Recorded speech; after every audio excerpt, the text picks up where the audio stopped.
ಜಟಕ ಬಂಡಿ.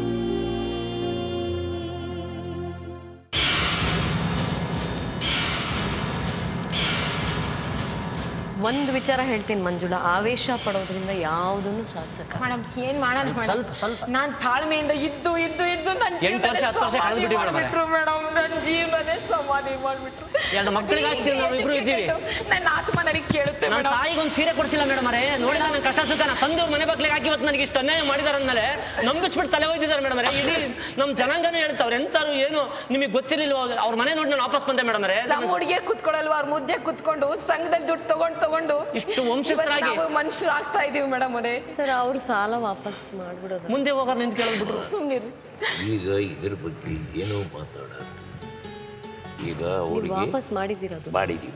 ಹೆತ್ತ ತಾಯಿ ಹಣೆಗೂ ಮಾಡಿದ್ದಾರೆ 4 ಲಕ್ಷ ರೂಪಾಯಿ ಏನ್ ತಗೊಂಡು 4 ಲಕ್ಷ ರೂಪಾಯಿ. ಒಂದ್ ನಿಮಿಷ ಮೇಡಮ್, 4 ಲಕ್ಷ ರೂಪಾಯಿನೂ ಮಾಡಿದ್ದಾರೆ. ಸಾಲದ ಹೊರೆ ಅಂತಿರಲ್ಲ, ಅದೇನ್ ಸ್ವಾಮಿ? ಮೇಡಮ್ 4 ಲಕ್ಷ ಇಸ್ಕೊಂಡು 6 ವರ್ಷ ಅದ್ರ ಮುಂಚೆ 4 ವರ್ಷ ಅದರ ಬಡ್ಡಿ ದುಡ್ಡು ನಿಮ್ ಸಾಲ ಏನು ಕೊಟ್ಟಿಲ್ಲ ಮೇಡಮ್ ಅವ್ರೆ. 25,000 ಮಕ್ಕಳಿಗೆ ಅಂತ ಹೇಳಿ ಅದು ಏನು 25 ಪೈಸಂಗೆ ಹಾಕೊಡ್ತೀನಿ ಈಗ ಬರಲ್ಲ ನನ್ನ ತಾಯಿಗೆ ಅಂತ ಹೇಳಿ ಸರಿ, ಎಷ್ಟು ಕೊಡ್ಬೇಕು ಅಂತ ಜಗಳ ಮಾಡಿ ನಿಮ್ಮಂತರ ತಂದು ಕೊಟ್ರು ಮೇಡಮ್ ಅವ್ರೆ. ಅವಾಗ್ಲೇ 1.5 1.80 ಆಗಿತ್ತು ಮೇಡಮ್ ಅವ್ರೆ. ಒಂದ್ ನಿಮಿಷ ಕಿರ್ಚಾಡ್ಬೇಡಿ. ಅದಾಗತ್ತಾ ಸ್ವಾಮಿ ಕೊಡಕ್ಕೆ?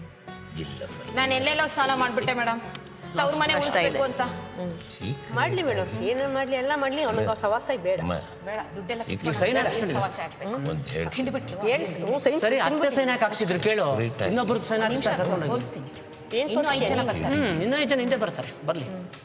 ಅದು 22 ಇಯರ್ಸ್ಗೆ ಮೆಚೂರ್ ಆಗಿ ಮೀನಮ್ಮ 12 ಆಲ್ರೆಡಿ ಯಾರ ಕರ್ಸು. ಹೌದು, 12 ವರ್ಷ ಆಗೋದು. ಇನ್ನು 10 ಇಯರ್ಸ್ ವೇಟ್ ಮಾಡ್ಬೇಕು. ವೇಟ್ ಮಾಡೋದು.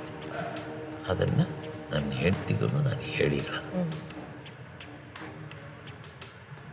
ಅದು ಈಗ ನಾನು ಮಾತಾಡಬಾರ್ದು ಅಂತ ಹೇಳಿಬಿಟ್ಟು ಈಗ ಮುಚ್ಚಿಕೊಂಡೇ ಇದೆ. ಈಗ ನಿಮ್ಮ ಹತ್ರ ನಾನು ಹೇಳ್ತಾ ಇದ್ದೀನಿ, ಹೆಣ್ಣು ಮಕ್ಕಳು ಯಾವತ್ತೂ ಅಪ್ಪನಿಗೆ ಆಗಲಿ ಅಮ್ಮನಿಗೆ ಆಗಲಿ ಸಾಪಡಿಸ್ಬಾರ್ದು, ಜೊತೆ ಹಿಡ್ಕೋಬೇಕು. ಇನ್ನೂ ಪಾಯಿಂಟ್ಸ್ ಇದಾವೆ. ಅದಕ್ಕೆ ಹೆಣ್ಣು ಮಕ್ಕಳು. ನನ್ನ ಸಣ್ಣ ಮಗಳು ಹಾಗೆ ಕಿತಾಪತಿ ಮಾಡೋ 2ನೇ ಮಗಳು. ನೀನು ಈ ರೀತಿ ಕಿತಾಪತಿ ಮಾಡಿದ್ರೆ ಈಗೇನು ಆಸ್ತಿ ಬರ್ಸ್ಕೊಂಡಿದ್ದೀರಿ ಅಂತ ಎಲ್ಲ ನಾವು ಯಾರ್ದು ಆಸ್ತಿ ಯಾತಕ್ಕಮ್ಮ ಬರ್ಸ್ಕೋಬೇಕು? ನಮ್ಮ ಅಣ್ಣ ತಮ್ಮಗಳು ಇದು ಆಸ್ತಿ ನಾವು ಪಾಲ್ ಮಾಡ್ಕೊಂಡಿದ್ದೀವಿ. ಅಲ್ಲ, ಅವ್ರಿಗೆ ಸೇರ್ಬೇಕಾಗಿರೋದು ಇಲ್ಲ, ಅವ್ರಿಗೆ ಸೇರ್ಬೇಕಾಗಿರೋದು ನನಗೆ ಸೇರಿದ ಮೇಲೆ ಅವ್ರಿಗೆ ಸೇರೋದು. ಹೌದು. ನನಗೆ ನನ್ನ ಗಂಡನ ತಲೆ ಮೇಲೆ ಎಳೆದಿರೋ ಸಾಲನ ಅವರು ಬಗೆಹರಿಸ್ಕೊಡಿ. ಯಾವತ್ತೇ ಬಗೆಹರಿಸ್ಬೇಕು ಮೇಡಮ್? ಅವ್ರು ಮಾಡ್ಕೊಂಡಿರೋದು ಬಗೆಹರಿಸ್ಕೊಡಿ, ನಿಮ್ಮಿಂದ ಮಾಡ್ಕೊಂಡಿರೋದು.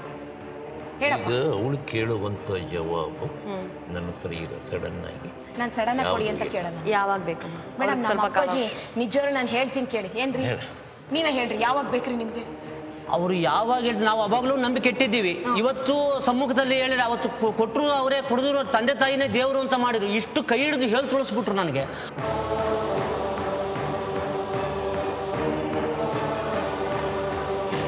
ಆದ್ರೆ ನೀವು ಯಾವ್ದೋ ಒಂದು ಆಶ್ವಾಸನೆ ಕೊಟ್ಟರು. ಆಶ್ವಾಸನೆ ಯಾವುದೂ ಕೊಟ್ಟಿಲ್ಲ ಮೇಡಮ್.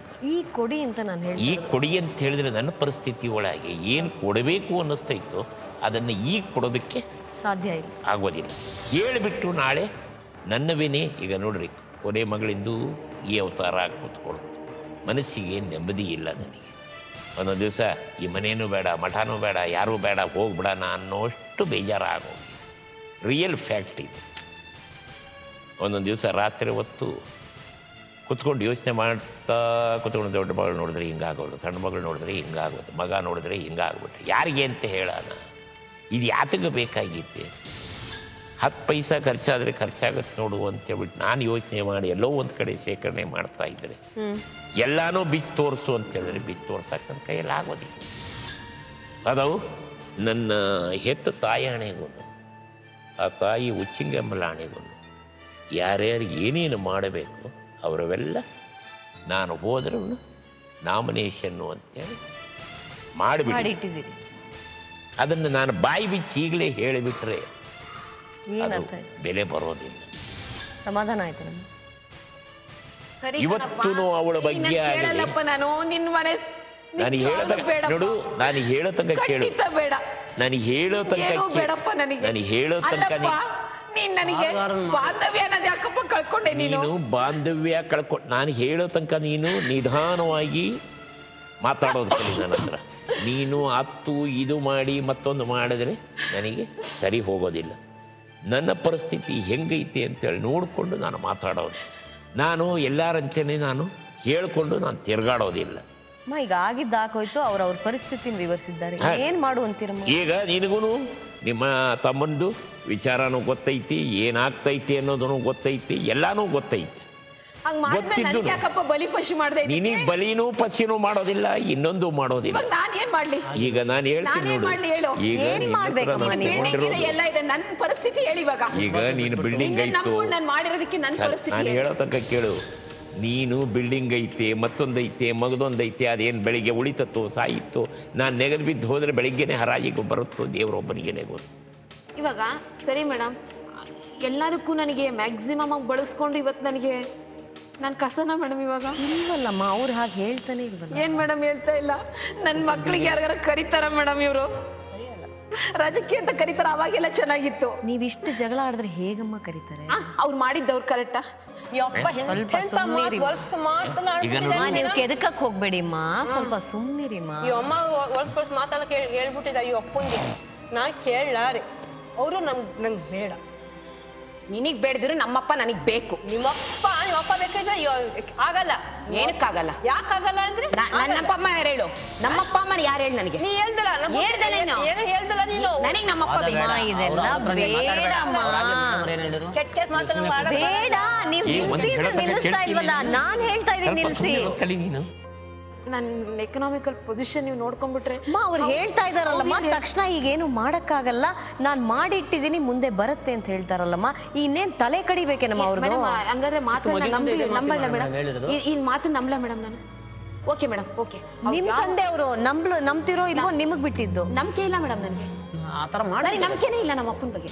ಮತ್ ಯಾಕೆ ಬೇಕಾ ಅಪ್ಪ ಬೇಕು ಅಂತೀರಿ, ಆದ್ರೆ ನಂಬಿಕೆ ಇಲ್ಲ ಅಂತೀರಿ? ಇದು ಇಷ್ಟು ದಿನ ನಾನು ನಂಬಿ ನಂಬಿ ನಂಬಿ ನಂಬಿ ನಮ್ಮ ಅಪ್ಪಾಜಿ ಕೆಟ್ಬಿಟ್ಟಿದೀವಿ. ಅಪ್ಪ ಮಕ್ಕಳ ಸಂಬಂಧ ಅನ್ನೋದು ಬಹಳ ಪವಿತ್ರವಾದ್ದು, ಮುಖ್ಯವಾಗಿ ಅಪ್ಪ ಮತ್ತು ಮಗಳ ಸಂಬಂಧ. ನನಗನ್ಸುತ್ತೆ ವಾತ್ಸಲ್ಯ ಭಾವದಲ್ಲಿ ಅತ್ಯಂತ ಉಚ್ಚದಲ್ಲಿರುವಂತಹ ಒಂದು ಸಂಬಂಧ ಅದು.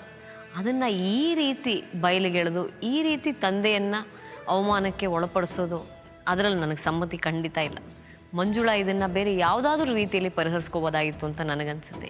ಈಶ್ವರ್ ಲಾಡ್ ಅವರು ಹೇಗಾದರೂ ಮಾಡಿ ಆ ದುಡ್ಡನ್ನ ನಾನು ವಾಪಸ್ ಕೊಡ್ತೀನಿ, ನಾನು ಸತ್ತ ನಂತರನಾದರೂ ನಿನಗೆ ಖಂಡಿತ ಆ ದುಡ್ಡು ಸಿಗುತ್ತೆ ಅನ್ನೋ ಭರವಸೆಯನ್ನು ನನಗೆ ಕೊಟ್ಟಿದ್ದಾರೆ. ಅದನ್ನು ನಾನು ಮಂಜುಳಾಗೆ ನನ್ನ ಕೈಲಿ ಆದಷ್ಟು ಸಮಜಾಯಿಷಿ ಹೇಳೋದಕ್ಕೆ ಪ್ರಯತ್ನ ಮಾಡಿದ್ದೀನಿ. ಮಂಜುಳಾನು ಒಪ್ಕೊಂಡಿದ್ದಾರೆ.